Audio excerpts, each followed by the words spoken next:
Mesdames et messieurs, bienvenue à cette nouvelle édition de Géopolitique internationale. Vous êtes bien sûr sur Afrique Média. Le Mali a interdit son espace aérien à un avion de transport de la force aérienne allemande. En effet, l'appareil qui avait donc à son bord près de 80 militaires s'est donc vu refuser l'accès à l'espace aérien malien alors qu'il devait se rendre au Niger. La réaction de Berlin ne s'est pas fait attendre. La présidente de la Commission de la Défense au Bundestag a dénoncé un procédé inacceptable, voire un acte inamical qui doit être clarifié immédiatement. On sait déjà qu'il y a quelques jours, le gouvernement de Bamako avait dénoncé la violation de son espace aérien par l'armée française. On rappelle que Paris a soutenu les sanctions imposées par la CEDEAO au Mali. Et pour l'heure, les tensions restent accrues. Alors, au-delà de la France, d'autres pays européens sont-ils concernés par ce conflit? Quid de l'Allemagne? Nous allons donc bien sûr profiter de cette antenne pour s'intéresser aux relations qui lient l'Allemagne au Mali.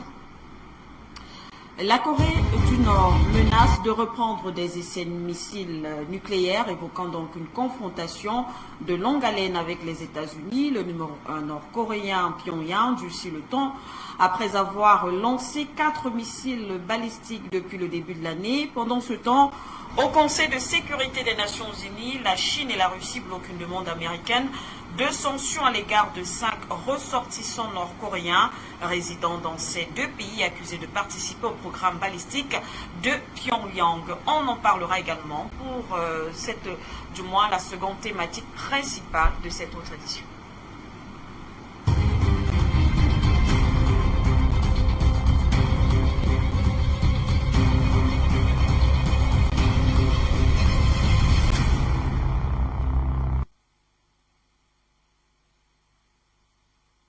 Bienvenue, mesdames et messieurs. Vous regardez Géopolitique internationale. On va donc rapidement présenter ceux qui vont bien sûr nous accompagner dans le cadre de cette autre édition. On rappelle que pour sortir, nous allons bien sûr, la dernière partie, nous allons commenter quelques actualités. Ce sera bien sûr dans le cadre de votre rubrique Actualité géopolitique et bien sûr la première thématique. On commentera cette sortie du président malien Assimi Goïta qui, selon lui, l'armée malienne est en train de monter en puissance. Et ce sera avec vous, Madame Linda Labarui. On rappelle que vous êtes analyste spécialiste des questions sécurité. Bonjour à vous, Madame. Bonjour à tout le monde et à tous ceux qui nous suivent. Russie, États-Unis, le dialogue bilatéral peut-il favoriser la désescalade en Ukraine? L'autre actualité géopolitique, ce sera cette fois-ci commenté par vous, Fabrice Béor. Bonjour. Bonjour à vous, bonjour aux téléspectateurs d'Afrique Média et bien évidemment bonjour aux autres panélistes. Merci à vous, Fabrice. On rappelle que vous êtes analyste correspondant Afrique Média depuis la Russie. Le Sahel, bien sûr, en parlant de l'opération Takuba, une réussite pour les forces européennes pour la protection des intérêts. Une sortie de la ministre française des Armées, Madame Florence Parly. Gamal Abina, ce sera avec vous l'analyse. Bonjour. Bonjour à vous tous et toutes et merci pour l'invitation encore une fois sur Afrique Média. Merci également à vous, Gamal. On rappelle que vous êtes analyste spécialiste des questions du Maghreb. Et enfin, la dernière actualité géopolitique, on parlera de l'OTAN qui juge donc inacceptable l'exigence de Moscou d'un retrait de Bulgarie et de Roumanie. Luc Michel, ce sera avec vous. Bonjour. Bonjour à vous, Manuela. Bonjour à mes collègues. Je connais bien le dossier de la Roumanie parce que je ne l'observe pas seulement, mais j'ai mené beaucoup d'opérations géopolitiques là-bas dans les années 2006 à 2015. Je vais donc vous en parler. Voilà. Merci à vous, Luc Michel. Vous êtes géopoliticien. Voilà donc le décor planté. Mesdames et messieurs, on va aborder sans plus tarder la première thématique centrale de cette autre édition, Mali, vers une interdiction de survol de l'espace aérien par les avions militaires occidentaux. Je vais justement commencer par vous, Luc Michel, pour le premier commentaire. On sait que depuis le début de cette affaire, on parle, du moins on évoque une situation de crise entre le Mali et aussi la France, dans le cadre bien sûr de l'Union européenne. Mais cette fois-ci également, l'Allemagne, du moins un autre pays rentre en jeu. L'Allemagne est aussi citée avec ce dernier incident. Alors, votre interprétation de la réaction on va dire, malienne, justement en ce qui concerne la violation de son espace aérien? Tout d'abord, je vais vous parler de l'espace aérien et puis du rôle que joue l'Allemagne. Jusque maintenant, on était enfermé entre les puissances occidentales, les États-Unis principalement, et les peuples du monde qui, pays par pays, subissaient la domination militaire occidentale. L'une des éléments de cette supériorité militaire, c'était les zones d'interdiction aérienne. On en a deux exemples. En 1994, le Kurdistan irakien est séparé de Bagdad et de facto devient un État indépendant. Et deuxièmement, c'est l'exemple de la Libye de Kadhafi. C'est en décrétant à l'ONU une zone d'interdiction aérienne que l'on détruit des forces aériennes de Kadhafi et que l'on commence l'agression contre la Cham aérien qui conduira à la disparition de celle-ci. Aujourd'hui, les choses sont changées. Les peuples du monde, avec l'appui du bloc de l'Est, sont également capables de décréter des zones d'interdiction aérienne. Nous en avons dans le dossier du Mali 3 exemples. Il y a les Algériens qui viennent d'interdire à Barkhane le survol de son territoire. Il y a bien entendu le Mali qui vient d'intervenir à la MINUSMA, à Barkhane et à la Bundeswehr de Mme Merkel. Et maintenant, on a un phénomène similaire en Centrafrique, puisque le survol de la capitale Bamako est interdit aux drones français et aux drones, excusez-moi, de la MINUSCA. C'est un élément déterminant. Psychologiquement, c'est important, puisque les Occidentaux commencent à comprendre qu'ils ne sont plus les maîtres absolus, notamment de l'espace aérien. Maintenant, quel rôle joue l'Allemagne? Il faut arrêter de parler de l'Union européenne. L'Union européenne, c'est un géant économique, mais un nain géopolitique. Dans le traité de Maastricht, il y a 20 ans, elle a confié sa défense à l'OTAN, c'est-à-dire qu'elle a accepté d'être une colonie américaine. Les pays de l'Union européenne, ils agissent dans le cadre de l'OTAN, y compris la France et l'Allemagne. À partir des années 2010-2012, les Américains ont décidé de prendre le contrôle direct des opérations militaires en Afrique, de le retirer aux mains des Français et de s'appuyer sur des pays de l'OTAN mis en rivalité avec la France, notamment l'Allemagne.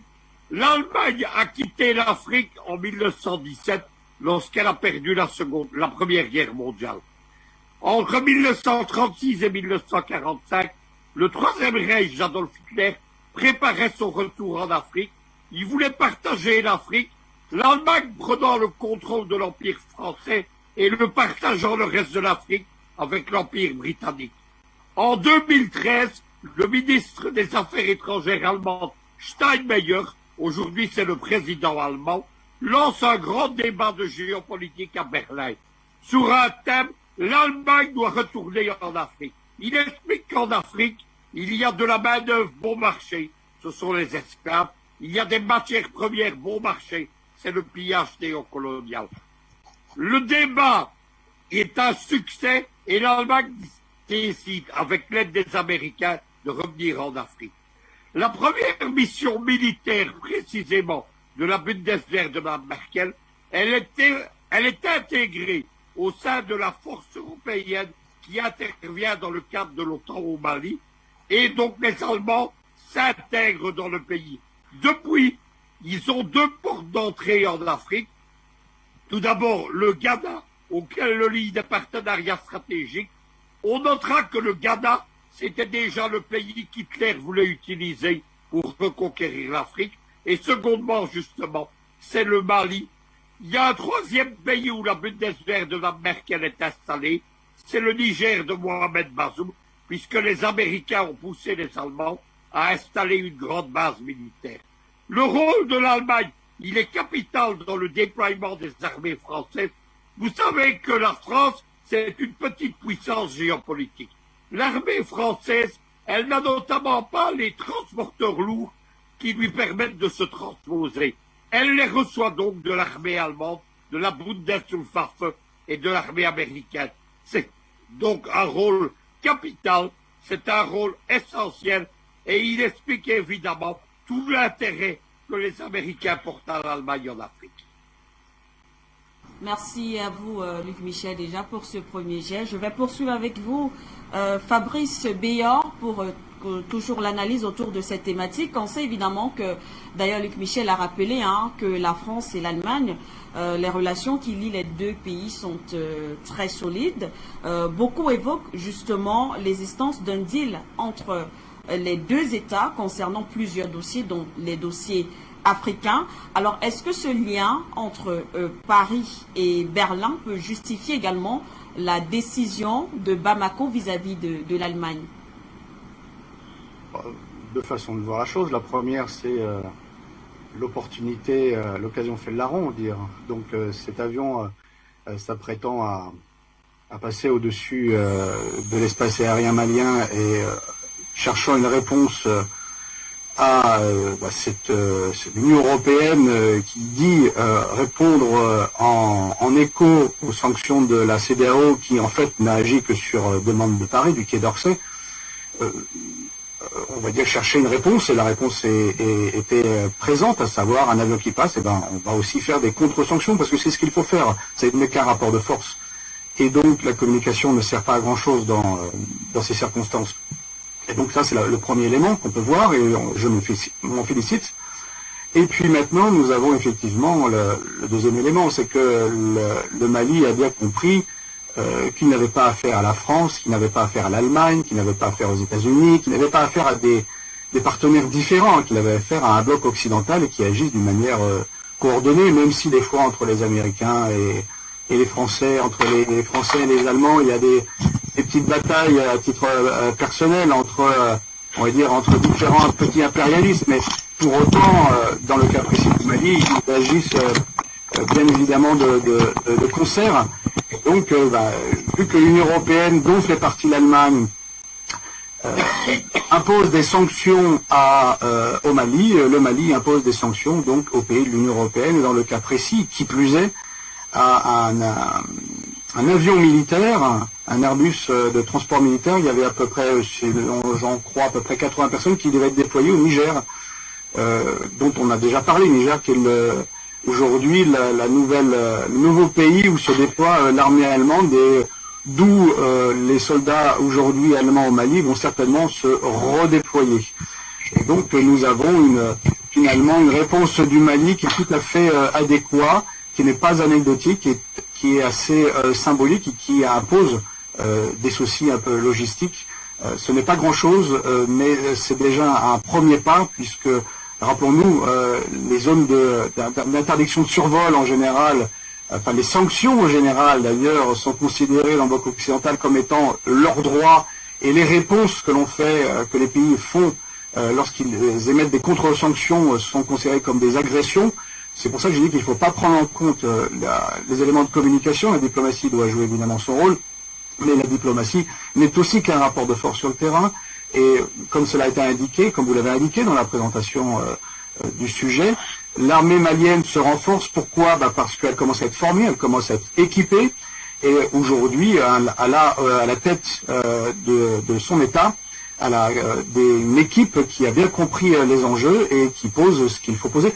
Je rajouterai pour terminer à mon humble avis, on peut imaginer que dans les alliances géopolitiques alternatives, une douce voix et assez spécialiste sur la question lui a suggéré, on va dire, cette décision qui, évidemment, vis-à-vis des forces militaires de l'Union européenne, enfin, des pays de l'Union européenne, parce que l'Union européenne n'a aucune armée, elle n'existe pas d'ailleurs diplomatiquement, et donc on peut s'imaginer évidemment que c'est une première réponse de contre-sanction par rapport au bloc occidental, mais ça marque en tout cas un fait qui est aujourd'hui incontestable, c'est que le pouvoir au Mali n'a pas l'intention de faire marche arrière, et que l'embargo, les sanctions contre lui, contre la volonté populaire qui s'est exprimée dans les rues, ne fonctionnera pas. Ils vont rester sur leur ligne, parce que leur ligne, c'est tout simplement que leur pays puisse survivre, c'est-à-dire réduire à néant le terrorisme, retrouver la souveraineté sur leur État,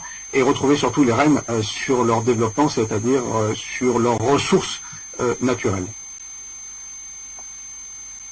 Pour Fabrice Béor, première réaction du moins de contre-sanction. Alors, Linda Labaroui, Je poursuis avec vous. Cependant, comment est-ce qu'on pourrait comprendre cette interdiction de survol militaire alors que les mouvements de la force militaire, si je prends simplement le cas français, leurs mouvements ne sont pas interdits, du moins. Ils sont encore présents sur le terrain, le territoire malien. Ils semblent ne pas être concernés par cette restriction. Alors, comment est-ce qu'on pourrait comprendre cela? De quoi s'agit-il? Alors, est-ce que finalement, les relations sont rompues? Pourquoi interdire le survol de l'espace aérien alors que sur le terrain, on observe quand même encore la présence de ces militaires? Le Mali a demandé à revoir les accords avec la France. C'est ces accords-là qui justifient la présence de Barkhane et la présence de la MINUSMA. Et pour le moment, les Français en parlent, mais ils ne veulent pas donner une copie parce que les Maliens ne trouvent pas de traces de ces accords-là. Donc tout est là-dedans. Il y a un bras de fer qui est en train de se faire. Ce que le Mali vient de faire, interdire le survol, c'est marquer leur souveraineté. Comme le font les autres pays, il n'y a pas de raison pour que le Mali ne le fasse pas ou un pays africain ne le fasse pas. Il faut que ça se passe. Maintenant, avec la France, on parle toujours de ces accords-là, des accords qui apparemment n'existent pas. Parce que s'ils existeraient, les Français les donneraient. Donc tout tourne autour de ces accords. On va finir par en savoir plus dans le futur, puisque le Mali ne lâche pas. Ils lâchent pas l'affaire, ils exigent et ils redemandent.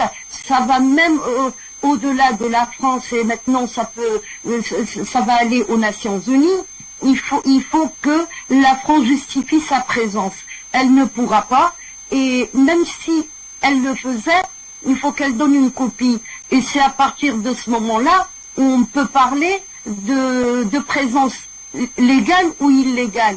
De toute façon, une chose est sûre, c'est une force d'occupation. Ils ont interdit aux Maliens même d'aller dans leur propre pays, d'aller dans le nord. Ils ont fait un tas d'histoires. Ils ont même alimenté le terrorisme. Ils ont entraîné des terroristes. Si Monsieur Chogal Maïga l'a dit, il a dit également, nous avons des preuves. Il est pas fou cet homme, il sait très bien ce qu'il dit. Et on n'a pas vu une réaction de la part de la France, par des tweets, par des... c'est tout ce qu'on voit. On voit, mais un communiqué de la part de la France officielle, on ne l'a pas eu. C'est arrivé même au point où le président algérien et le ministre des Affaires étrangères algériennes disent les Français ils font la politique sur les réseaux sociaux maintenant parce que quand on leur demande de justifier ou quand on leur demande des comptes, ça va sur les réseaux sociaux. Donc la France, voilà où est-ce qu'elle en est. Les Allemands, c'est l'Union européenne. S'il n'y a plus l'Afrique, c'est l'explosion de l'Union européenne. Les intérêts européens, ils sont en Afrique. Donc forcément, les Allemands sont avec les Français dans ce micmac. Ils vont pas lâcher l'affaire non plus. Ils veulent revenir en Afrique, tout en affaiblissant la France, parce que l'Union européenne n'est pas aussi solide que ça. Hein. On l'a vu avec la réaction des Italiens, avec les Algériens et les accords signés en commun. Les Espagnols, pour une fois dans l'histoire, il y a eu des manœuvres et des exercices maritimes en Méditerranée côté Algérie avec l'Espagne. Donc l'Union européenne risque l'explosion. Ceux qui gèrent l'Europe, c'est les Allemands et les Français. Donc ils sont solidaires dans ce micmac et tout ce qu'ils veulent, c'est continuer à piller, tout simplement. Réaction, et justement, puisque vous parlez d'accords militaires, je vais vous relancer Gamal Abina par justement ce point précis en parlant d'accords militaires, parce qu'il faut rappeler que de l'autre côté, on parle de violation de ces accords. Et pour cela, je vais reprendre le commandant de l'opération Barkhane, et que les accords militaires liant la France et le Mali garantissent une pleine liberté de circulation sur le territoire et dans l'espace aérien malien des véhicules et des aéronefs militaires et civils, du personnel du détachement français ainsi que des détachements non français de la force européenne Takuba. Alors, on parle de violation des accords militaires par le Mali. Sur les accords militaires par le Mali, c'est intéressant comme terme parce que d'abord les accords ont été signés par un homme qui n'est pas forcément le représentant du Mali, même si officiellement il était président. Ensuite, la question des accords qui ont été négociés dans un rapport de force extrêmement défavorable, bien évidemment. Le Mali, rappelons-le, est un des pays les plus pauvres du monde, hein, c'est quelque chose qui compte. C'est un pays qui est enclavé, c'est un pays qui était sous contrôle de la France coloniale à une époque. C'est un pays qui devait composer avec un mouvement terroriste qui n'attendait pas. On ne s'attendait absolument pas à une déferlante dans le nord du Mali de groupes djihadistes qui ont fui l'Algérie, puis pour partie la Libye et la Tunisie. Et surtout, le Mali a composé avec ce qu'il avait, et avec un État français qui littéralement le domine, puisqu'il domine sa politique économique par le franc CFA. Donc quand on tient la monnaie d'un pays, on tient le pays. Et donc le Mali à l'époque avait négocié avec des dirigeants qui étaient plutôt favorables à la France, qui étaient francophiles comme on dit. Mais aujourd'hui, ces accords sont à renégocier. C'est depuis le mois de novembre-décembre, d'ailleurs, c'était évoqué, qu'ils ont commencé à renégocier des accords qui ne sont pas des accords. C'est des rapports de force qui font que le Mali ne pouvait pas dire non. Donc on ne parle pas d'accord, on parle de position de négociation qui n'existait même pas. C'est on vous propose ça, vous l'acceptez et c'est tout. Donc c'était sous François Hollande et quand il a fait son opération Serval, quand il a monté ça, il a monté comme régulièrement la France le fait très bien, comme s'ils étaient chez eux. Parce qu'ils défendent leurs intérêts économiques bien compris, à savoir particulièrement la zone du Niger et de l'uranium dont les Français ont un besoin extrême puisque ça alimente leur centrale nucléaire à des tarifs ultra compétitifs puisque c'est eux qui fixent les prix. Et donc oui, les accords qu'on peut être renégociés aujourd'hui, qu'on voudrait renégocier, les Français ne veulent pas en entendre parler, prétendent que ça n'existe pas. Alors on rappelle très rapidement les accords. Ça commence d'abord par les accords du survol du territoire de façon quasiment exclusive. Les forces maliennes qui sont très peu équipées en matière d'aviation militaire et civile pratiquement par la même, s'ils demandent l'autorisation du survol de leur propre territoire, la souveraineté du Mali étant largement entamée, eh bien les Français disent non. Ils disent non, on a un convoi exceptionnel qui passe, on a l'approvisionnement, on doit charger des hommes ou du matériel militaire, donc vous ne passez pas. Donc en gros, il faut demander l'autorisation sur son propre territoire de pouvoir disposer de son espace aérien. Et ensuite, ces accords ont été négociés, comme je le disais, dans un rapport de force très défavorable qui aujourd'hui a changé. Puisque les Maliens ont décidé, après un échec total de l'opération Serval, qui est devenue Berkane, qui vient à Bakuba, après cette multiplication d'échecs, avec, je le rappelle aussi, sur la présidence du territoire de la région du Sahel, quasiment 5 ou 6 pays européens en armes, c'est pas rien, on parlait à l'instant de l'Allemagne, et je peux en parler très rapidement, eh bien, ces accords-là se sont imposés à un pays faible, avec un pouvoir faible, et avec, évidemment, des capacités de refus inexistantes. Aujourd'hui, ces capacités sont revues à la hausse, à savoir que les Russes et les Chinois ont décidé de se déployer dans la région, que d'autres pays s'y intéressent de façon très, très, très soutenue. Pourquoi? Parce que le Mali me rappelle un peu étrangement le Yémen, des pays très pauvres, qui sont une sorte de pomme de discorde très importante, qui sont le tournant idéologique dans des régions, le Yémen en Arabie et évidemment le Mali en Afrique. Pourquoi? Le Yémen était séparé en deux entre le nord et le sud, donc c'était l'est et l'ouest en gros, et le Mali c'est un peu le même rapport. On a un peu le rapport nord et sud, donc nord djihadiste tenu par la France et sud pays souverainiste qui veut récupérer son droit sur son territoire. Et ils font appel à qui? Encore une fois, à l'ancien bloc soviétique, à savoir les Russes. Et donc, ce redéploiement militaire russe qui intervient et qui commence déjà d'ailleurs à être en confrontation avec ce qu'on appelle les djihadistes, ce redéploiement militaire donne aux Maliens le sentiment qu'ils ont fait le bon pari. Parce que non seulement ils redéploient des forces importantes, les Russes et des conseillers militaires, rappelons que ce sont des conseillers militaires, c'est pas encore l'armée russe qui est sur le terrain, mais surtout ils ont formé des soldats et le résultat est évident et immédiat. Et les conséquences seront sur 6 mois, maximum 1 an, on dira, extrêmement forte. Et si cette alliance stratégique qui est en train de se mettre en place fonctionne, la France, et c'est là je vous garantis que dans les semaines à venir, on risque d'entendre de plus en plus parler de tension, la France et ces fameux accords qui ont été signés couteau sous la gorge, littéralement, sera en très grande difficulté. Comment peut-on justifier une présence militaire dans un territoire malien alors que actuellement les Russes font le travail de formation des militaires, d'équipement des militaires, ils leur donnent une force aérienne, je vous le rappelle quand même avec les hélicoptères, donc des moyens offensifs extrêmement efficaces, qui permettra, on l'espère, au Mali de pouvoir récupérer sa souveraineté. Et on parle bien de souveraineté. Tout à l'heure, Luc Michel qui nous a fait un rappel historique extrêmement intéressant sur l'Allemagne, puisque l'Allemagne, effectivement, l'Europe n'existe pas. L'Europe, c'est l'Allemagne, et l'Allemagne est contrôlée par l'Amérique. Voilà, c'est simple. L'Europe, c'est l'Allemagne est contrôlée par l'Amérique. La Banque Centrale Européenne, c'est la Bouba. Donc c'est l'Allemagne qui gère. L'Allemagne a été très mal vue. Pourquoi? Parce qu'à la conférence de Berlin, la première conférence de Berlin qui a eu lieu en Allemagne, effectivement, ils se sont partagés l'Afrique. Et puis l'Allemagne a vu toutes ses concessions coloniales retirées avec le fameux traité de Versailles, qui l'ont tout retiré, donc 15% de leur propre territoire.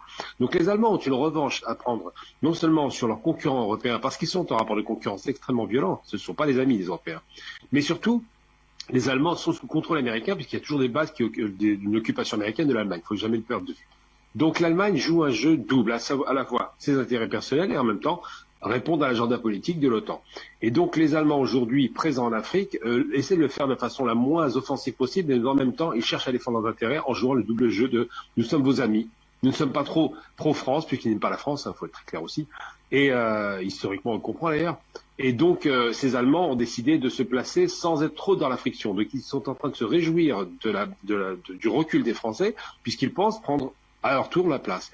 Mais en vérité, tout cela est un jeu de dupes. Et si, effectivement, les Maliens gagnent leur pari avec le soutien russe, ça risque de transformer littéralement la région de façon un tremblement géopolitique, littéralement et idéologique, parce que le retour du bloc de l'Est dans la région va bousculer les lignes et va certainement déstabiliser les pays qui ont soutenu la France en faisant ce boycott du Mali et qui risquent de se poser des questions par rapport à la population qui ne va pas bien vivre le fait, qui le vit très mal d'ailleurs aujourd'hui, le fait qu'effectivement les Maliens ont réussi à se débarrasser des groupes terroristes dont les autres pays n'arrivent pas à se débarrasser. C'est ça qui se pose aujourd'hui et les rapports de force internationaux sont très très denses par rapport à ça puisque en substance les États-Unis sont en confrontation indirecte avec le bloc de l'Est qu'on a reconstitué, donc la Chine et la Russie, et que ce terrain-là, si le Mali est perdu pour l'Occident, ça va vraiment transformer la donne dans la région. Et à vous, Gamal Abina.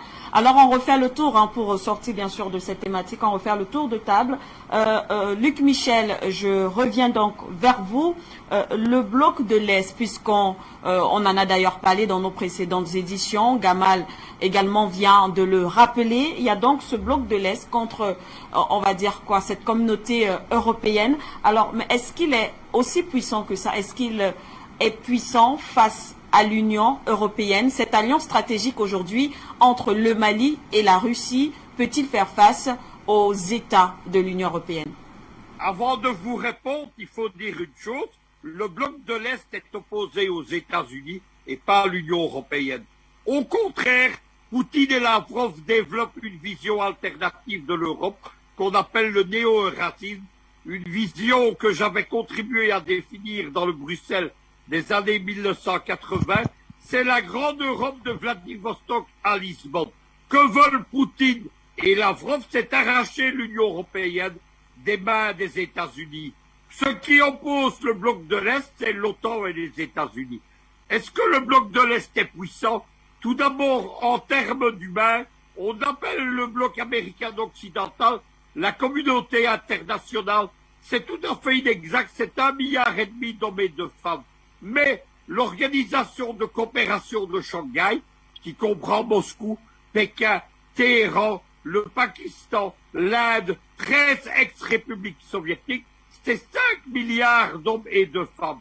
C'est ça la vraie communauté internationale. Militairement, il y a au sein du bloc de l'Est, il y a la Russie qui est l'héritière de l'Union soviétique, qui a 10 000 têtes atomiques. Lors d'un entretien avec Obama, Poutine avait rappelé à celui-ci que la Russie était la seule capable de vitrifier les États-Unis en 1 heure. Il y a 2 autres pays puissants, la Chine dont on croit aujourd'hui qu'elle est aussi puissante que les États-Unis, et l'Iran qui a un secteur balistique extrêmement performant. Deuxièmement, la Russie est unie avec l'Iran dans un axe militaire stratégique. Le nouveau président iranien est à Moscou ces jours-ci. Ils ont tous les deux inventé la guerre hybride. Les Iraniens au Liban en 2006, les Russes en Ukraine en 2013. Ils ont donc des moyens militaires considérables. La Russie a une force de transposition. Actuellement, elle déploie plus de 100 000 hommes aux frontières de l'Ukraine. Elle vient de déployer des troupes pour écraser en 72 heures une tentative de révolution de couleur américano-turque au Kazakhstan. Ils interviennent en Syrie, où l'armée arabe syrienne est à l'offensive pour la reprise du contrôle des provinces du Nord. Enfin, ils sont en train de déployer des paramilitaires aussi bien en Centrafrique qu'au Mali et aussi, on l'oublie, au Mozambique. Donc, c'est une armée puissante, capable de rivaliser avec les armées occidentales. Ceci d'autant plus que le bloc de l'Est a tiré les leçons de la guerre froide. Pourquoi est-ce que les Américains ont gagné la guerre froide? Pour deux raisons. Parce que tout d'abord, ils se sont alliés à la Chine. En 1972, Kissinger et Nixon vont à Pékin s'allier. C'est l'époque où la Chine était opposée à l'Union soviétique pour le contrôle du monde communiste. La Chine va permettre la victoire américaine en Afghanistan. Ils vont en être mal récompensés puisque, à peine l'Union soviétique disparue, ce sera la tentative d'établir, avec les événements de Tiananmen, un régime pro-américain en Chine. Aujourd'hui, la Chine est adossée géopolitiquement à la Russie, elle est adossée géopolitiquement à l'Iran. Il y a donc plus de désunion au sein du bloc de l'Est. Secondement, les Russes ont compris, mais les Iraniens aussi, qu'ils étaient des puissances pauvres. Qu'est-ce qu'on veut dire par là? Le budget militaire du Pentagone, il est de 690 milliards de dollars par an. Le budget de l'armée russe, il est de moins de 100 milliards de dollars par an. Les Russes et les Iraniens, ils se refusent à participer à une nouvelle course aux armements. Ils se focalisent sur des armements puissants, ils focalisent sur le développement de leur marine. Il y a un plan de Poutine pour redéployer les flottes russes sur les 6 océans du globe, comme du temps de Brejnev. Et enfin, il y a le refus, par contre, de faire la course aux armements et d'épuiser leurs économies. Voilà donc pourquoi les deux blocs sont extrêmement différents, mais la guerre asymétrique, la guerre hybride du bloc de l'Est, évidemment, c'est la clé de son succès face au bloc américain occidental, qui, lui, continue à mener une guerre classique et déplacée, guerre militaire, guerre médiatique, guerre économique. Et avant de poursuivre, on va tout simplement rappeler que à l'issue de la réunion du Conseil de paix et de sécurité de l'Union africaine, alors les conclusions ont été les suivantes, surtout en ce qui concerne la période de la transition. L'Union africaine soutient les sanctions, bien sûr, de la communauté ouest-africaine, la CEDEAO, et appelle surtout les autorités maliennes à une prolongation courte de 16 mois maximum en termes de durée de la transition. Fabrice Béor, je vous retrouve donc. Cette interdiction aérienne, est-ce qu'elle ne va pas porter préjudice au Mali, surtout que le pays se met donc à dos non seulement ses États européens, mais aussi ses voisins de la CEDEAO, et peut-être encore sur un plan plus large, si on s'en tient par exemple à ce communiqué de l'Union africaine, on va dire quoi, la communauté, du moins les dirigeants, je préfère le dire comme ça, africains. Est-ce que cette autarcie va bénéficier au Mali? Déjà, rappelons que c'est un embargo. Ce ne sont pas des sanctions. Quand on ferme des frontières, c'est un embargo. L'embargo, pour moi, au XXe siècle, c'est ce qu'il avait été imposé à l'Irak par les Nations Unies. Ah, c'était légal. Ça avait juste fait, les Nations Unies avaient reconnu, donc imaginez bien que le chiffre est certainement bien supérieur, 500 000 morts civils. Je rappelle civils, parce que importer des crayons en papier, le carbone pouvait peut-être leur créer des armes de destruction massive. On connaît toutes leurs histoires. Donc embargo égale asphyxie d'un peuple, et généralement ça signifie des famines, voire une volonté de génocide.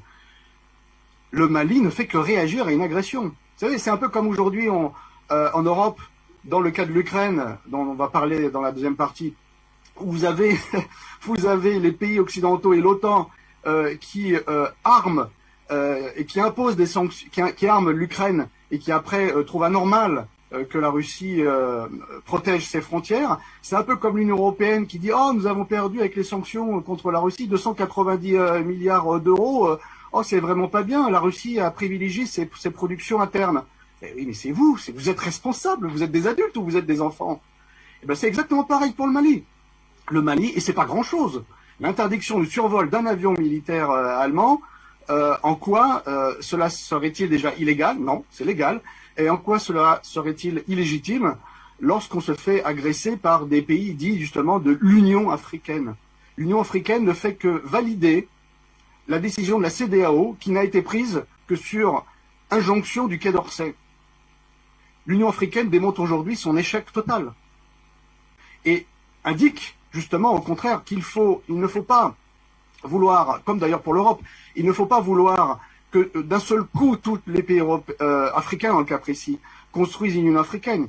Il faut se baser autour de pays qui ont une conscience panafricaniste, qu'ils puissent s'unir et ne pas attendre que les autres pays, encore sous domination néocoloniale ou des élites qui collaborent avec le bloc occidental, qui collaborent dans le mauvais sens du terme, puisqu'il y aura toujours des relations. C'est la nature de ces relations qui pose problème.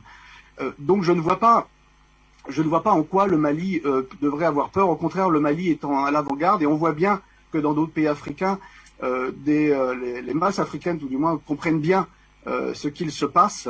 Maintenant, comme cela a été indiqué précédemment et lors d'une précédente intervention médiatique, j'indiquais que la Centrafrique était aujourd'hui presque le modèle, on va dire, de l'intervention russe en Afrique dans le cadre d'accords entre pays souverains sécuritaires, et nous avons aujourd'hui le Mali qui doit démontrer que cette opération, cet accord peut être, on va dire, validé, peut être accepté par d'autres pays pour régler également leurs problèmes d'insécurité, de déstabilisation de par l'étranger et de terrorisme.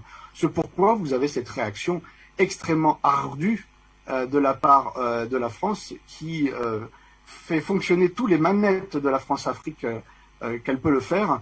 Aujourd'hui, cette interdiction de survol à navire allemand est simplement un premier pas. Un premier pas qui va être certainement gradué. Il faut toujours commencer, on n'utilise pas toutes ces munitions d'un seul coup. Le Mali n'en a pas non plus énormément, donc elle doit utiliser ce qu'elle a, c'est son territoire, c'est son espace aérien. Elle considère que ses forces militaires occidentales, dans le cas précis européennes, ne sont pas là pour l'aider, puisque ça fait des années, il n'y a aucune avancée véritable dans la raison pour laquelle officielle elles sont là. Donc je vois pas pourquoi elle ferait des cadeaux. C'est elle la victime, c'est elle qui se défend. Elle a tous les droits, en particulier d'affirmer sa souveraineté sur terre et sur mer. Fabrice Béor, je vous retrouve Linda Labaroui pour poursuivre. Alors, on sait que le mandat de la mission allemande au Mali doit être renouvelé en mai prochain. On ne sait pas encore, surtout après la dernière actualité, on ne sait pas encore si ce mandat va être renouvelé, mais parlons de manière stratégiquement parlant, sur le plan sécuritaire surtout, au regard de tout cela, de ces interdictions de vol sur vol, quel impact cela pourrait avoir sur le Mali, sur le plan sécuritaire? Il n'y en aura pas, pour la simple raison qu'il y a des instructeurs russes qui sont là. Il y a aussi des instructeurs algériens qui doivent arriver, c'était à la demande du Mali et de la Russie. L'Algérie a une expérience extraordinaire pour le terrorisme. Nous savons comment le terrorisme a commencé par le Sahel. Il y a même un nom qui ne vient pas souvent sur les réseaux sociaux ou dans les médias, de celui qui a créé la première brigade djihadiste, qui n'était autre qu'un Sahraoui qu'on a retrouvé au Liban. Du Liban, il a été emprisonné par l'entité sioniste. Après, on l'a relâché dans un échange de prisonniers et on a cru, par son accent, on a cru qu'il était yéménite. Donc du Yémen, il est parti en Afghanistan. Donc on a déjà l'origine de tout ce micmac. On a le nom, on a sa filiation, tout ça. L'Algérie est très compétente dans tout ça. La Russie aussi, puisque la Russie elle-même a gagné cette guerre contre les Tchétchènes. Donc le Mali ne craint rien. Aussi, il y a ce que j'appelle, et il n'y a pas que moi qui l'appelle comme ça, mais quand je regarde un peu ce qui se passe au niveau des informations algériennes ou mauritaniennes, tout ça, il y a le Grand Maghreb, pays du Sahel, c'est déjà décidé, il y a eu des signatures, et il y a une équipe malienne qui doit partir en Mauritanie par rapport à ces accords-là. Donc le Mali ne craint rien. Le Mali est en train de tourner le dos à la CEDEAO. Il y a deux organismes qui sont appelés à disparaître. C'est la CEDEAO et le Commonwealth. Ce sont deux fabrications néocoloniales. On n'en a pas besoin. Il faut défaire tout ce que le colonialiste a fait. L'Union africaine, on voit que là, ça parle pas. C'est appelé à aller en statu quo. Pourquoi? Parce que ça réagit pas. C'est géré par l'Occident. Donc, le Nigeria, l'Afrique du Sud, le Kenya, l'Algérie, ont fait une coalition pour contrer l'Union africaine et essayer de la rendre indépendante dans les décisions. Mais sinon, c'est appelé à disparaître aussi. Il y a juste un seul organisme qui est véritablement africain, c'est paix et sécurité. C'est le seul organisme qui a été fait par des outils africains et à la demande des Africains. Et encore, je peux dire que cet organisme est infiltré aussi. Donc tout ça, il faut défaire. S'il faut libérer le Mali et l'Afrique, tout ça, il faut défaire. Il faut prendre la politique algérienne quand dans les années 90, l'Algérie a remarqué que même l'armée était infiltrée. On a défait tout ce qui était société nationale, on a défait tout ce qui était organisme, on a laissé que l'institution militaire et l'institution aussi de la police, et on l'a nettoyé. Il faut aller vers ce nettoyage-là, et c'est ce que le Mali est en train de faire. Maintenant, il y a une chose aussi qu'on remarque dans le monde, c'est dans cette guerre hybride asymétrique, la Russie et l'Iran sont en train d'encourager des pays à former des coalitions pour devenir des forces régionales. Tout ça pour affaiblir l'économie américaine et l'économie européenne et pour affaiblir le néocolonialiste. C'est-à-dire qu'en Amérique, on retrouve le Cuba, Venezuela, Nicaragua, tout ça, ça forme une petite coalition. Et dans le Maghreb, justement, on a exclu le Maroc qui n'est pas indépendant, qui est jusqu'en 2056, c'est une indépendance d'interdépendance. Vous pouvez aller sur Internet, les accords de Aix-les-Bains, vous allez voir que le Maroc, c'est une autonomie, tout se décide à l'Élysée. Donc, comme le Maroc n'est pas souverain dans sa décision, on l'a exclu. Il y a un accord entre la Tunisie, la Libye avec le gouvernement actuel qui est de transition, la Mauritanie, l'Algérie, il y a le Niger et le Mali qui est dedans. Donc tout ça, ça ouvre une porte aux Maliens pour commercer, pour se nourrir, pour faire. Donc ils ont plus, en réalité, ils n'ont pas besoin de la CEDEAO, mais ils tournent le dos à la CEDEAO. C'est ça la vérité. Et vous verrez que dans le futur, c'est ça qui va arriver. Le Mali veut des pays qui sont souverains et qui décident pour eux-mêmes. J'en ai déjà parlé sur Afrique Média. On peut aller sur le site de l'FMI ou de la Banque mondiale. Le Mali n'a pratiquement plus de dettes. Il lui reste, mais c'est minime ce qui lui reste. Et là, je reprends les paroles de M. Routan Al-Amamra, le ministre des Affaires étrangères algérien, quand il est passé au Mali. Il a, juste après ça, il a annoncé que l'Algérie a effacé les dettes de 14 pays. Il n'est pas difficile de les retrouver. Il faut comparer l'année dernière, l'année 2020 à l'année 2021, et on les retrouvera.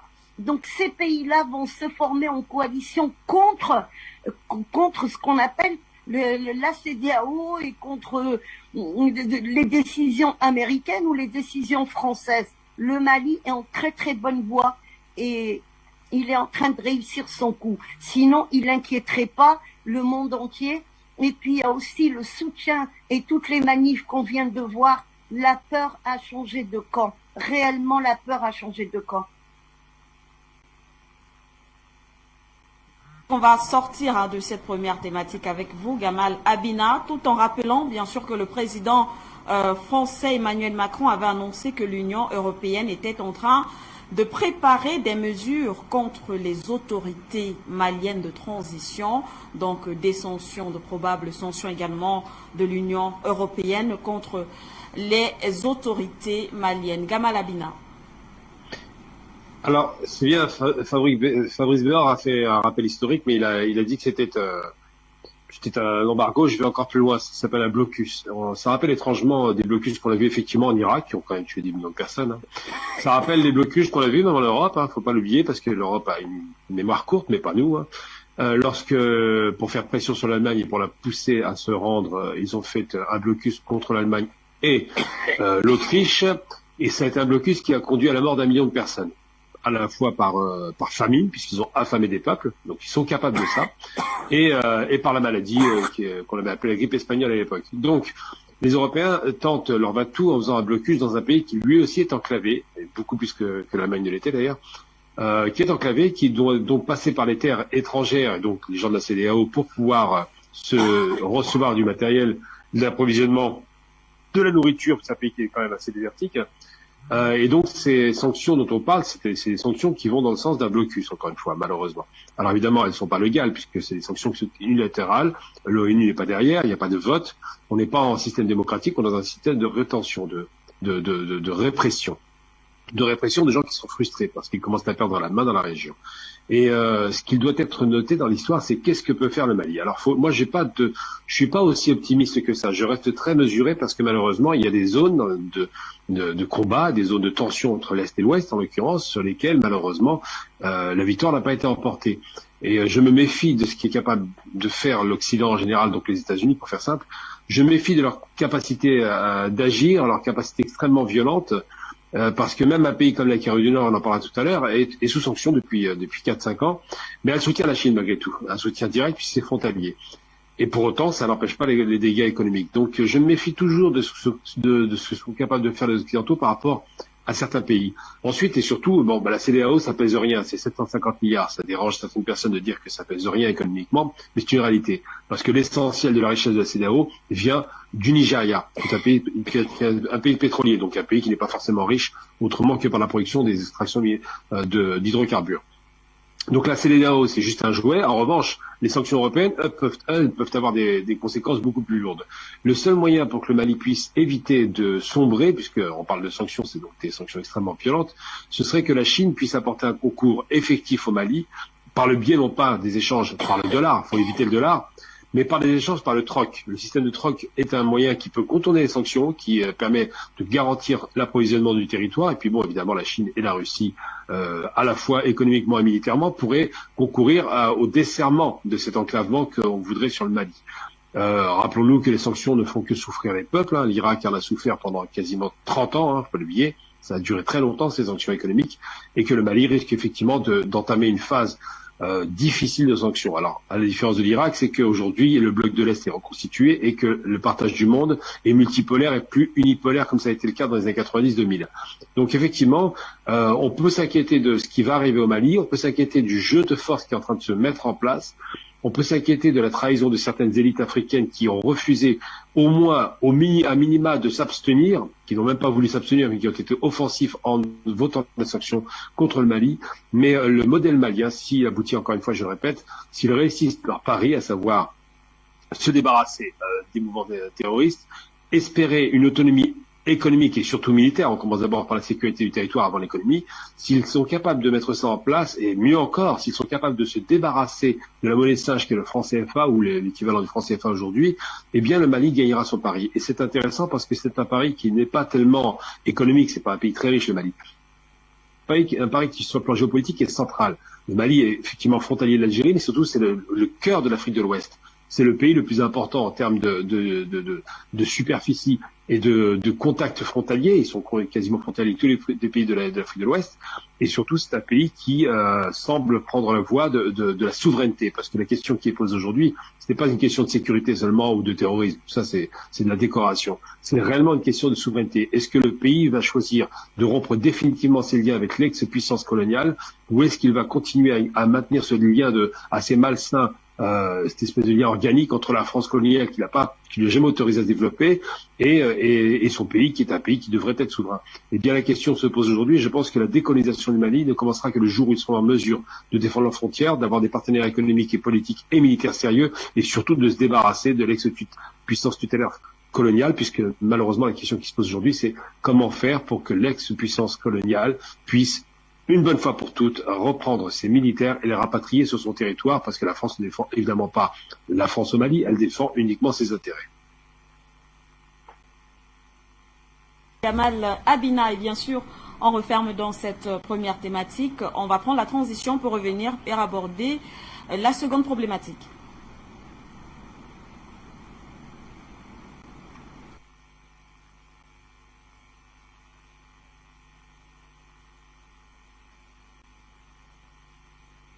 Donc la seconde thématique, la Corée du Nord qui menace donc de reprendre des essais de missiles nucléaires. On fera comme à l'accoutumée une seule prise de parole, donc on fera le tour de table pour cela.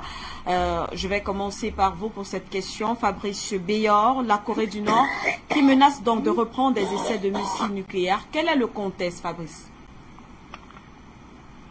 Il n'y a rien de nouveau à l'heure actuelle. Vous avez simplement, excusez-moi, j'ai des bruits de fond qui m'empêchent de me concentrer.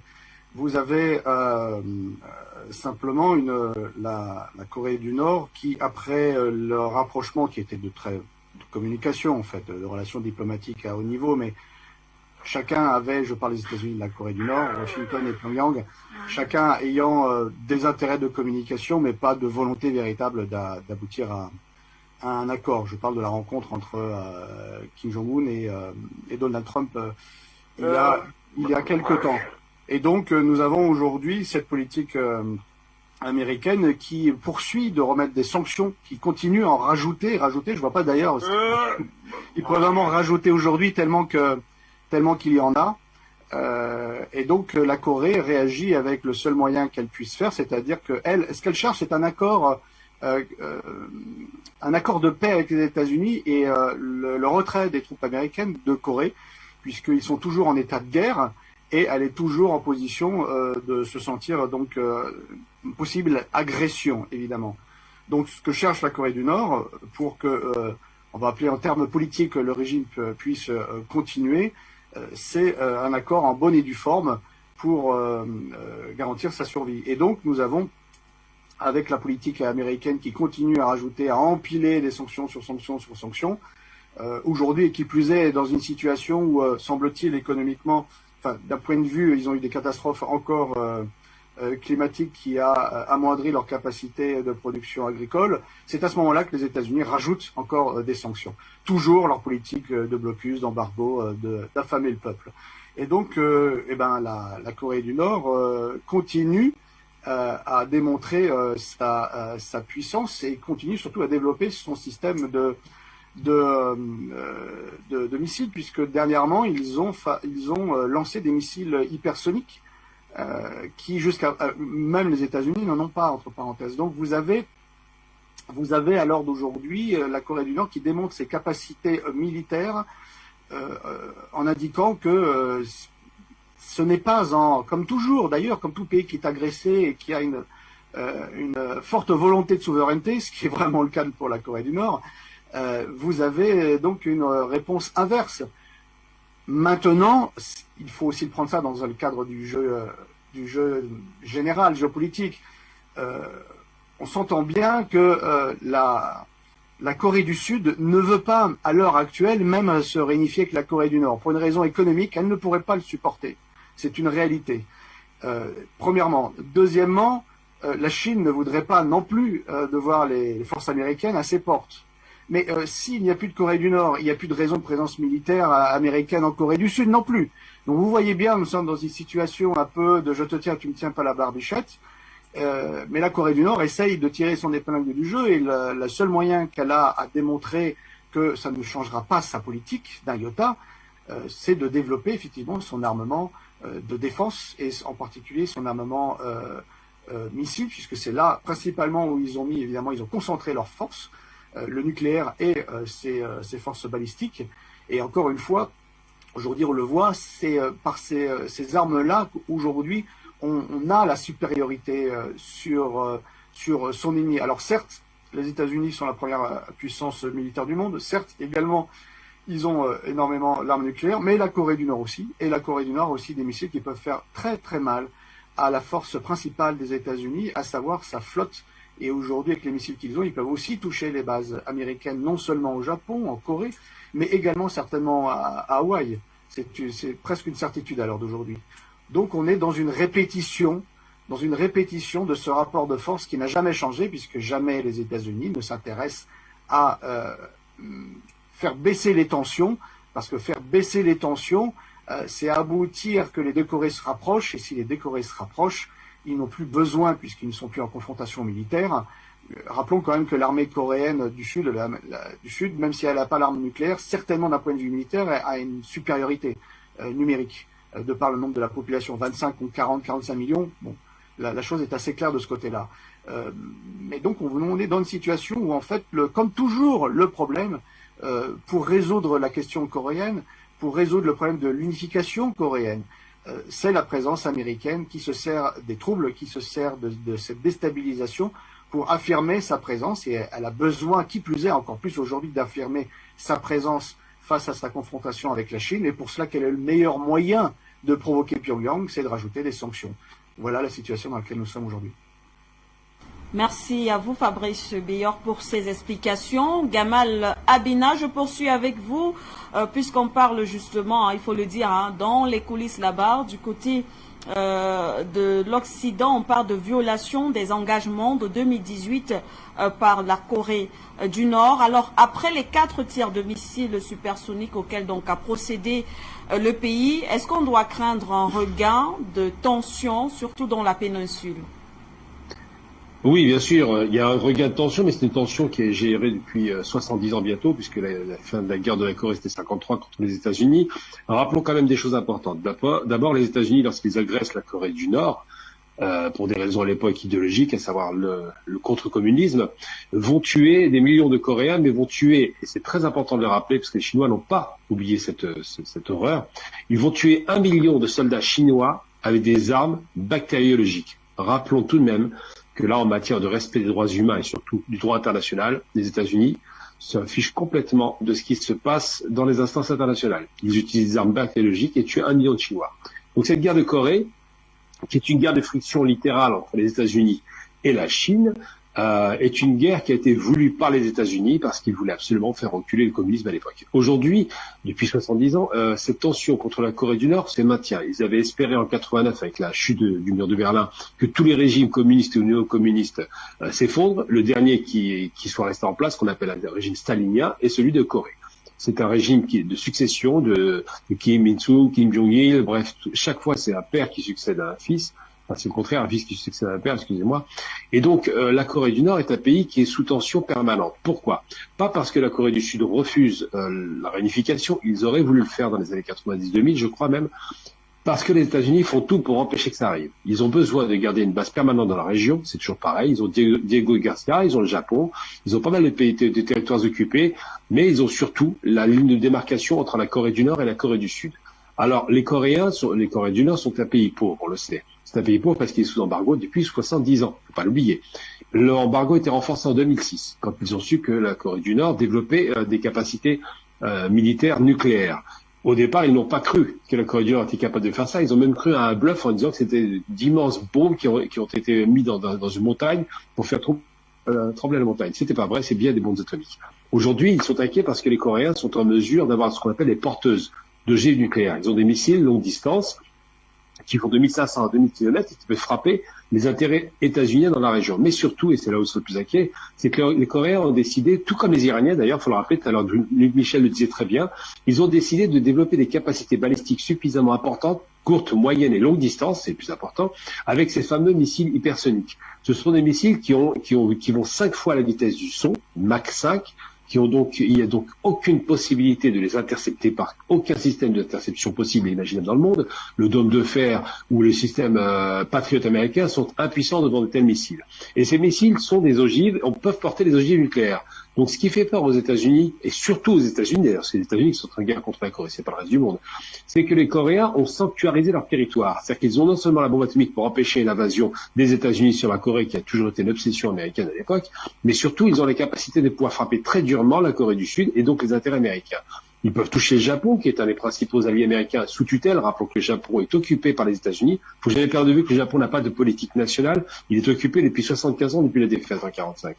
Et donc, les États-Unis commencent à être inquiets par ce petit troublion qui, en plus, apporte son concours à d'autres pays ennemis, comme l'Iran par exemple. Les missiles nord-coréens ont aidé le développement du système balistique iranien, et ces pays ont parié sur non pas des capacités offensives militaires, même s'ils peuvent le faire aujourd'hui, mais surtout sur les capacités défensives pour sanctuariser un territoire et empêcher l'invasion et une destruction totale.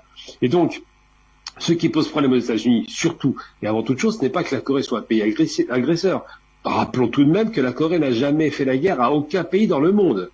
Il a été agressé par le Japon à une époque, c'est vrai. Il a été agressé par les États-Unis, mais n'a jamais fait la guerre à personne. C'est ça qu'il faut rappeler. Rappelons que les Coréens ont subi une guerre américaine. Les États-Unis sont venus frapper chez eux alors qu'ils ne sont pas chez eux.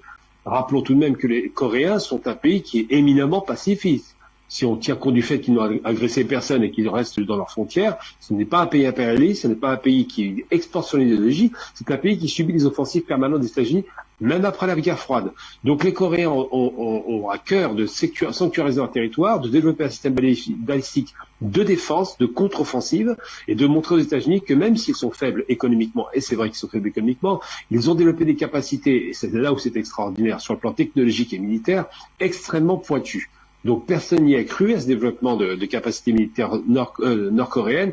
Aujourd'hui, c'est acté, et je pense que ce qui dérange le plus les États-Unis dans l'histoire, c'est simplement le fait que les Nord-Coréens, qui sont totalement indépendants politiquement, qui ont une vision du monde qui n'est pas celle des États-Unis, puissent apporter à nouveau le concours à des pays qui sont considérés comme ennemis par les États-Unis et aider dans une coopération technologique ces pays à pouvoir développer leur propre système de défense. Ça a été le cas avec l'Iran, ça pourrait être le cas avec l'Irak si l'Irak s'émancipe un peu, mais surtout, ça peut être le cas avec des pays africains. Pour l'instant, les Nord-Coréens ne sortent pas de leurs frontières, mais si jamais un jour il leur vient l'idée de le faire, ils ont les capacités d'assistants technologiques et militaires pour pouvoir aider ces pays à se sanctuariser à leur tour.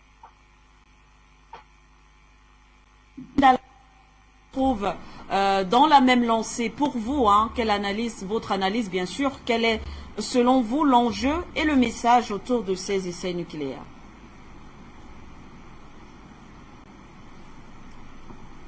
C'est à qui que vous posez la question, Manuela? On n'a pas entendu.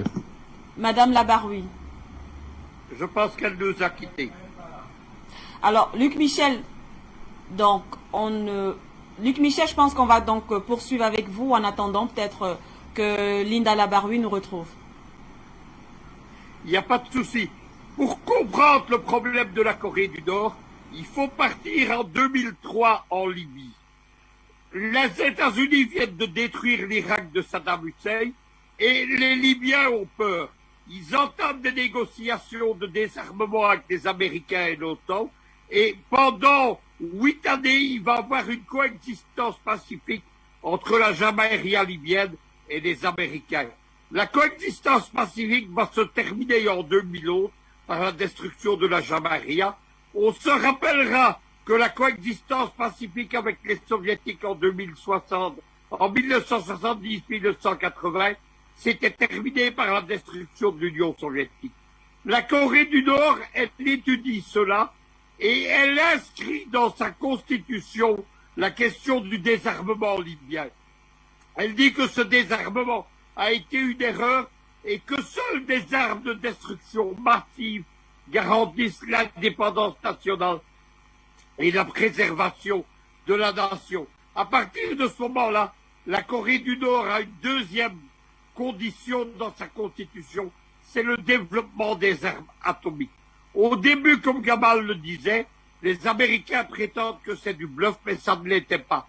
Comment est-ce que la Corée du Nord est parvenue à l'arme atomique? Elle a développé sur 30 ans un secteur balistique très puissant. Elle a échangé cette technologie balistique avec le Pakistan du docteur Gul, le père de la bombe atomique pakistanaise. Ils ont fourni la bombe atomique à la Corée du Nord. Elle a fourni au Pakistan les missiles. Qu'est-ce qui s'est passé dedans? C'est que le bluff, évidemment, n'en était pas. Mais la Corée du Nord, elle doit constamment développer ses capacités, notamment maintenant qu'il y a les nouveaux missiles hypersoniques. Et elle doit démontrer qu'elle ne bluffe pas, d'où le fait qu'elle fait régulièrement lancer des missiles et sauter des bombes atomiques. Aujourd'hui, la Corée du Nord est sanctuarisée. Les Américains, évidemment, savent qu'il leur en coûterait cher de l'attaquer. C'est pour ça que Donald Trump était allé négocier. Pas pour le fait d'avoir des résultats, mais simplement pour le fait de montrer les négociations avec Kim Jong-un il y a 3 ans. Voilà ce qu'il faut retenir de cette affaire. La Corée du Sud, la Corée du Nord, enfin, elle bénéficie du climat d'hostilité entre le bloc de l'Est et le bloc américain occidental. L'OTAN est en confrontation directe en Afrique, en mer Noire et en Proche-Orient avec la Russie. La Chine est en confrontation directe avec l'Amérique en mer de Chine, puisque la Chine a dû repousser notamment un navire de guerre américain il y a quelques jours. La Corée du Nord, évidemment, elle voit aussi les Iraniens qui ne se laissent pas faire et qui, en pleine reprise des négociations de Genève, ont lancé un missile intercontinental. La Corée du Nord profite de ce climat pour développer ses capacités.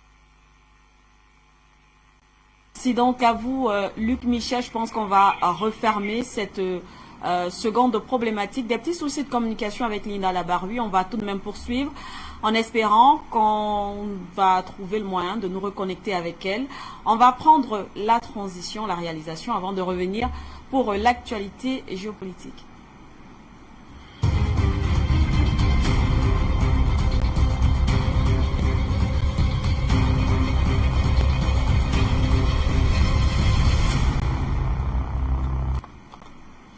Voilà, actualité géopolitique, on va commencer par vous, Fabrice Beyor. Les pourparlers entre la Russie et les États-Unis à propos de l'Ukraine et de la sécurité européenne, on le sait, se déroulent dans un climat tendu. Moscou campe sur ses positions pendant que les Américains évoquent une série de sanctions, une fois de plus. Alors, Russie, États-Unis, le dialogue bilatéral peut-il favoriser la désescalade en Ukraine? Votre commentaire, Fabrice Beyor. Il y a plusieurs façons de voir les choses. Et surtout, il y a plusieurs acteurs, et même dans le bloc occidental, il y a plusieurs acteurs qui n'ont pas les mêmes intérêts. On n'en parle pas souvent et je vais l'aborder. La situation est la suivante. Je vais la rappeler très rapidement.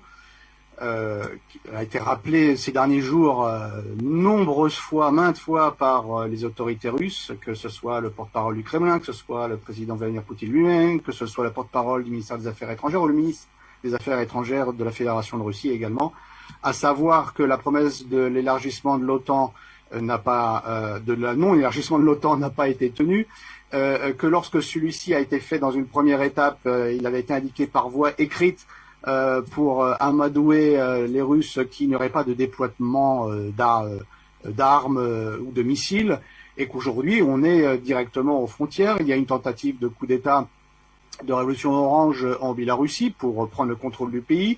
En 2014, la volonté de ce coup d'État, puisque il y avait, rappelez-vous quand même, il y avait une négociation avec le Madain, on sait très bien, avec Nuland, donc responsable de la politique eurasienne pour le département d'État américain, venait donner des petits biscuits, des cookies aux gentils démocrates fascistes du Maïdan. Parce que vous savez, il y a les gentils islamistes, puis il y a les méchants islamistes. Et là, dans le cas précis, il y a aussi les fascistes démocrates, donc antisémites, que BHL ne voyait pas sur la place du Maïdan d'ailleurs.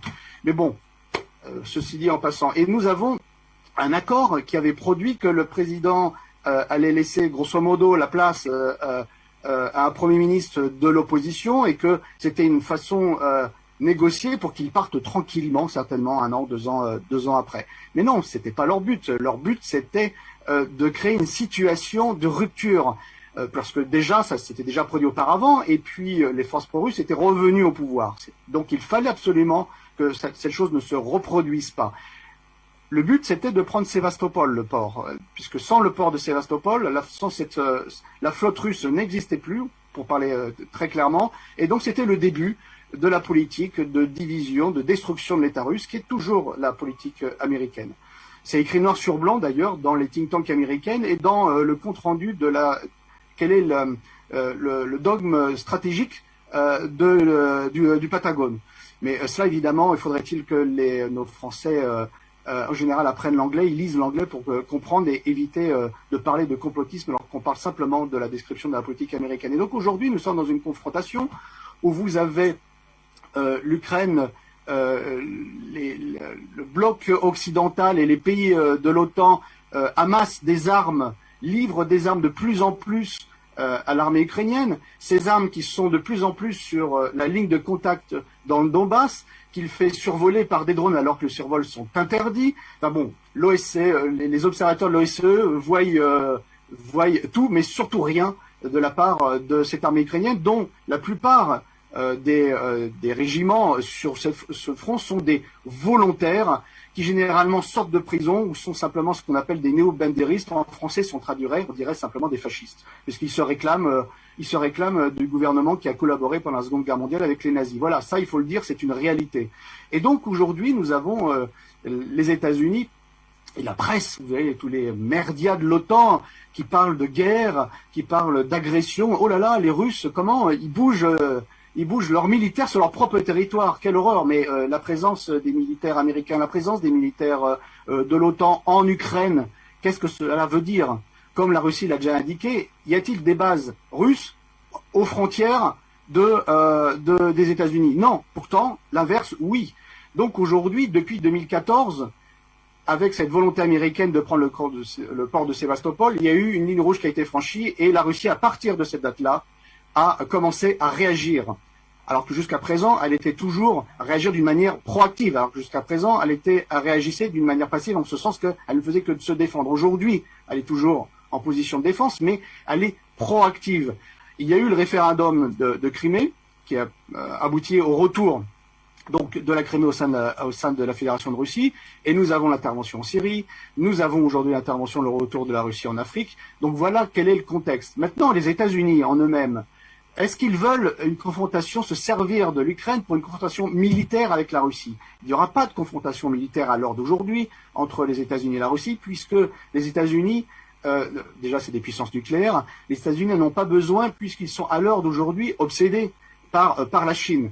Ils auraient peut-être envie de trouver une forme de négociation pour neutraliser, pour que la Russie puisse être neutre dans sa confrontation avec la Chine. C'est oublier les rapports quand même de plus en plus présents et conscients de diviser pour régner que le bloc eurasiatique, le bloc eurasien a de la politique américaine. Et puis c'est aussi oublier que les États-Unis ont toujours cette volonté de se rapprocher évidemment de la frontière de la Russie pour créer des divisions à l'intérieur, pour à ce moment-là détruire l'État russe et le recomposer en 4-5 États, puisque c'est le plan américain qui d'ailleurs reprenait le plan des nazis, entre parenthèses, mais c'est encore une longue histoire.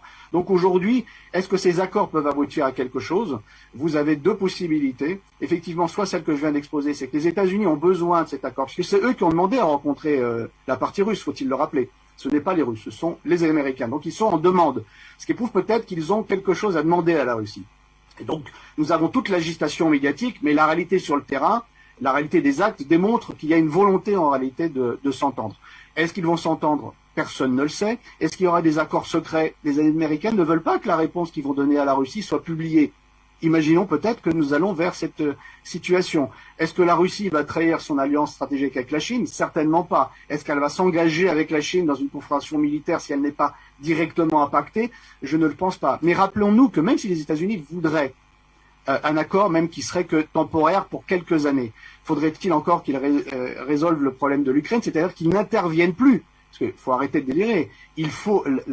L'Ukraine fait partie des zones tampons que la Russie veut avoir. Elle ne veut pas obligatoirement aujourd'hui l'intégrer dans l'Union économique eurasienne, bien que ce serait à son avantage pour l'Ukraine, mais au moins que ça serve d'une zone neutre ou à la guerre, ça serve de pont.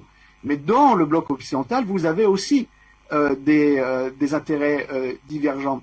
Et vous avez l'Angleterre, par exemple, qui a de forts intérêts pour le gazoduc qui passe de la Caspienne, du Turkménistan, qui va d'ailleurs de l'Azerbaïdjan, qui passe par la Géorgie, qui passe par la Turquie, pour avoir un autre corridor pour fournir le gaz, puisque la plupart de ce pipeline, de ce gazoduc, en fait, a comme investisseur BP. Et BP, c'est l'Angleterre. Donc, ce pourquoi vous comprenez peut-être aussi que l'Angleterre est en train de livrer des armes à l'armée ukrainienne. Pourquoi? Pour déstabiliser, pour que, évidemment, que donner des arguments aux pays de l'OTAN et donc forcer avec le gouvernement aujourd'hui allemand qui est le plus pro-américain par rapport au gouvernement précédent.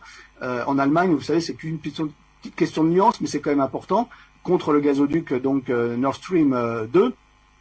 Et ne pas pouvoir utiliser évidemment le gazoduc qui passe par l'Ukraine. Il faut continuer effectivement une situation de déstabilisation qui arrangerait les affaires du pipeline de BP et donc de l'Angleterre. Donc c'est un exemple parmi tant d'autres dont on ne parle pas, mais qui est quand même très important pour comprendre les agissements des uns et des autres. Il vaut mieux le dialogue que la confrontation. Est-ce que ce dialogue peut aboutir à quelque chose? On aura peut-être quelques éléments la semaine prochaine, puisque c'est la semaine prochaine que les États-Unis doivent donner d'une manière écrite réponse aux exigences de Moscou. Évidemment, les exigences de Moscou sont maximalistes pour arriver à une forme d'intérêt commun, évidemment, je dirais presque de concorde sur cette question particulière.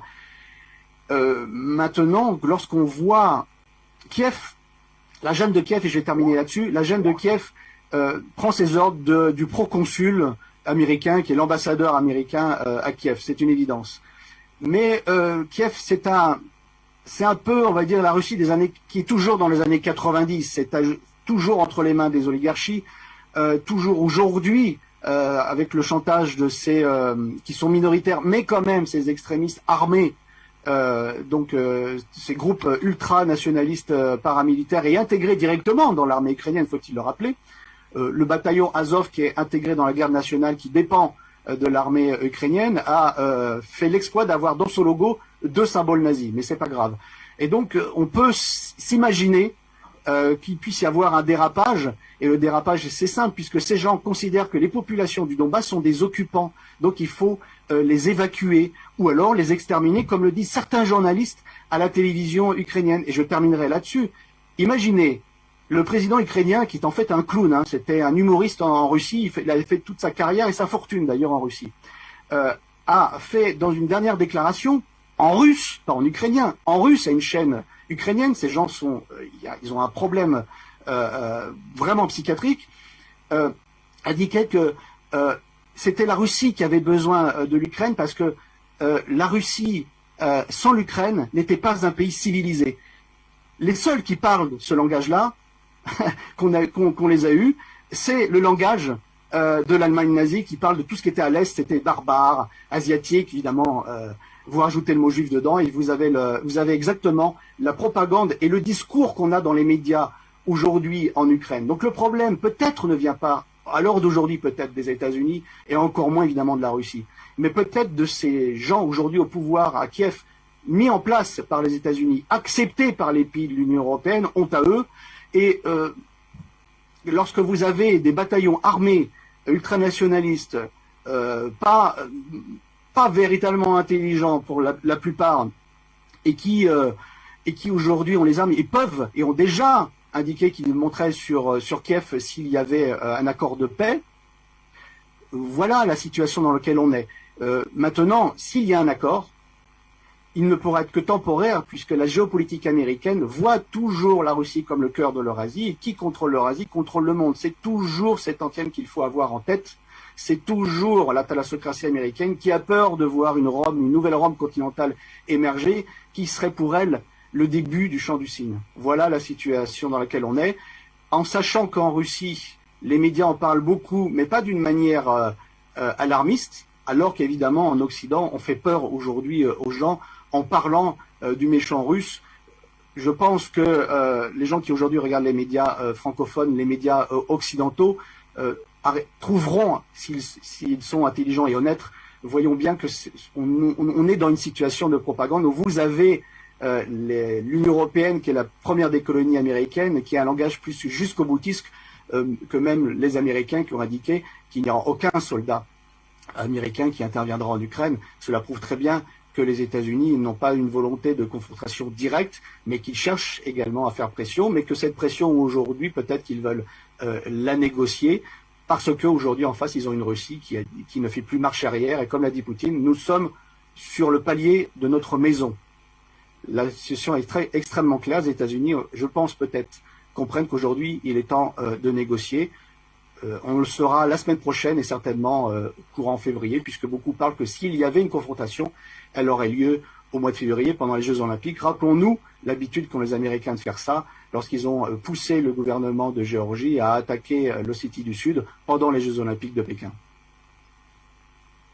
Merci à vous Fabrice Beyor pour cette analyse autour de cette actualité géopolitique. Gamal Abina, avec vous on parle de cette sortie de la ministre française des Armées Florence Parly qui a salué bien sûr l'opération Takuba au Sahel. Elle a estimé que c'est une réussite par les forces européennes pour la protection des intérêts. Votre avis, Gamal Abina?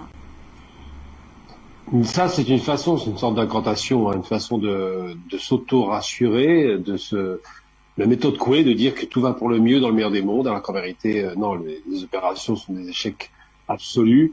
Les Français veulent donner le sentiment qu'il y a un besoin nécessaire et absolu de leur présence et de l'opération. C'est une opération qui est il y a plusieurs États européens, c'est pas seulement la France, mais la France est aux avant-postes. Donc une opération qui aurait eu des résultats probants. Dans les faits, on se rend bien compte que les résultats sont des échecs absolus, mais qu'effectivement, ils veulent donner le sentiment qu'on a besoin d'eux, même au-delà du militaire. Je m'explique.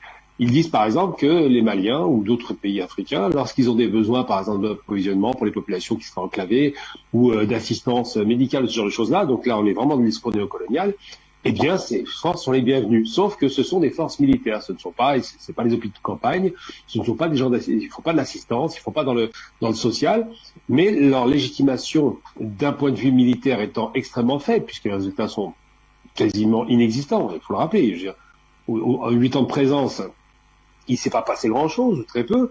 Les groupes terroristes continuent à tuer des populations, continuent à rançonner des populations, continuent à menacer certaines régions, particulièrement dans le Sahel, vraiment toute la région des fameuses 3 frontières. Donc tout cela pour dire que si Madame Parly dit ça, elle dit ça pour essayer de dire finalement, on n'a pas été mauvais.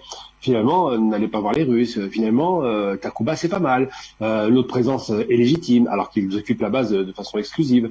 Et d'expliquer que, indépendamment du fait qu'aujourd'hui il y a un rejet évidemment de l'État malien qu'on veut sanctionner, qu'il y a un rejet de l'État algérien qui a coupé la ligne d'approvisionnement entre la France et le Mali, mais qui a un rejet aussi même des Allemands, on s'en rend compte, eh bien cette façon de dire cela, c'est de dire, voilà, nous sommes utiles, l'opération a eu des côtés positifs, ça rappelle un peu le discours néocolonial, encore une fois, quand ils disent qu'il y a eu des côtés positifs à la colonisation en 2005, eh bien là, on retrouve à peu près le même discours. C'est l'incantation, ce n'est pas très sérieux, mais ça dénote d'une chose, ça dénote déjà de l'incapacité des Français de pouvoir changer la donne actuelle qui est en train de se mettre en place, ça dénote du fait qu'effectivement, on aimerait avoir, au lieu de ce genre de discours, qui est un discours clairement politique, d'avoir des faits chiffrés, des faits sur le plan militaire, des avancées réelles et concrètes, une sécurisation du territoire, la réalisation de certains objectifs qui n'ont pas été atteints. On aimerait qu'ils présentent cela comme ça, mais ils le font pas. Donc aujourd'hui, ils font des effets de manche médiatique, des effets d'annonce qui donnent le sentiment que ça va avancer, mais la France a très bien compris que l'enjeu in fine n'est pas seulement la lutte contre le terrorisme. Ça, c'est encore une plaisanterie qui a été inventée par les Américains. Ça ne veut rien dire, la lutte contre le terrorisme. C'est la lutte contre l'instabilité chronique dans la région et la présence militaire français qui se justifie par cette instabilité. Donc quand elle dit que ça a fonctionné, c'est pour dire nous avons bien fait de rester, et en même temps, quand elle dit qu'à Cuba, on peut se féliciter des résultats, c'est pour dire continuons. Et on voit bien que les Français sont très dérangés, puisque finalement les Russes qui sont intervenus et qui viennent apporter leur assistance militaire en conseil et en matériel démontrent que leur efficacité est beaucoup plus probante, puisque les résultats se font sentir très rapidement, et surtout les Français qui ne peuvent pas composer avec ce qu'ils appelaient encore récemment le groupe Wagner, donc ils appelaient ça pour parler d'une sorte d'hydre assez monstrueux qui serait néo-nazi quasiment, et bien ce groupe-là on n'en parle plus, on parle bien des conseils militaires parce qu'on les voit, ils sont présents, on parle bien des militaires sur place, et les Français se disent, bon, on va partir si Wagner est là, maintenant on parle plus de Wagner, on va composer avec les Russes. C'est-à-dire que maintenant il y a une négociation qui est en train de se faire pour faire en sorte que la France puisse continuer à maintenir ses troupes, et c'est la raison pour laquelle Mme Parly se félicite des résultats probants de Takuba. Non pas parce qu'ils existent, ces résultats n'existent pas, mais parce qu'ils veulent dire aux Russes, attention, on est prêt à composer avec vous, on ne veut pas partir totalement. La question qui reste à poser en substance, que je ne vais pas m'éterniser trop longtemps sur ce débat, c'est de dire comment, et là je vais sur une question de fond, comment peut-on, parce qu'on a parlé tout à l'heure de la Corée, on parle du Mali, on parle de l'Afghanistan, on parle de l'Irak, Comment peut-on imaginer que les forces impériales, puisque c'est bien de l'impérialisme dont il s'agit, vous expliquent qu'ils viennent, même on parle à l'instant même de l'Ukraine, viennent garantir la paix et la sécurité, leur paix et leur sécurité, la Pax Americana, dans des territoires qui sont à des centaines ou des milliers de kilomètres de chez eux, ou 10 000 kilomètres, même parfois 20 000 kilomètres, ils vous disent nous voulons garantir notre sécurité à des milliers de kilomètres de nos frontières. La question qui est posée, c'est est-ce que c'est logique, est-ce que c'est légitime? La réponse est simple, c'est non. Simplement, ces gens-là ne garantissent ni la paix ni la sécurité, mais garantissent uniquement la sécurité de leurs intérêts bien compris, qu'ils soient économiques ou géopolitiques. Donc Mme Parly a un discours à destination, je pense, des Russes, des Maliens, pour leur dire vous avez vu, c'est pas si mal qu'on soit encore présent, acceptez-nous, car nous avons des résultats positifs. Dans les faits, évidemment, 8 ans après cette intervention inutile, les résultats parlent d'eux-mêmes.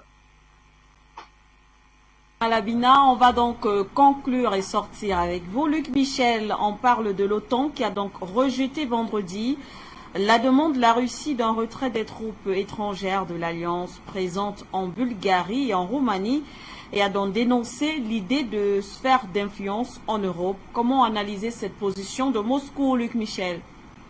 La question de la Roumanie, c'est un dossier qui rappelle l'Ukraine et qui est connexe à celui-ci. Tout d'abord, il n'y a pas seulement la Roumanie toute seule, mais il y a une ex-république soviétique qui est voisine, qui est la Moldavie, dans laquelle la population parle en grande partie le roumain, et qui a été annexée entre 1918 et 1945 par la Roumanie. Il faut savoir que la Roumanie, donc, c'est une ex-république communiste membre du pacte de Varsovie, qui aujourd'hui fait partie de l'OTAN. Mais entre 1918 et 1944, il y avait ce qu'on appelait la Grande Roumanie, qui avait annexé des territoires qui étaient alors soviétiques. Entre 1941 et 1944, la Roumanie, c'est l'alliée d'Hitler. Elle participe à l'agression contre l'Union soviétique Barbarossa. Et Hitler fait cadeau de territoires soviétiques à la Roumanie, notamment le grand port ukrainien d'Odessa. Lorsque s'écroule l'Union soviétique, la République moldave, donc elle déclare son indépendance, mais à l'intérieur, il y a une portion du territoire où il y a une majorité de russophones. Ils se déclarent indépendants, c'est la même chose qu'à Donetsk et à Lugansk. Ils proclament la République moldave du Dniester. Depuis, c'est un État indépendant de facto. Depuis 1991, la Roumanie, encouragée par l'OTAN et les États-Unis, elle exerce des revendications pour réannexer la Moldavie et pour en finir avec la République moldave du Dniester. C'est ce qu'on appelle l'exaltation des nostalgies géopolitiques passées par les États-Unis. Mais ça, c'est le premier rôle. Je connais bien ce dossier puisque moi, entre 2006 et 2011, j'ai démultiplié les missions, notamment de monitoring, auprès de la République moldave du Dniester. J'ai notamment organisé le monitoring d'autodétermination de ce référendum en 2016. En 2015, il y a une seconde étape. Les États-Unis décident de faire de la Roumanie une plateforme d'agression contre la Russie.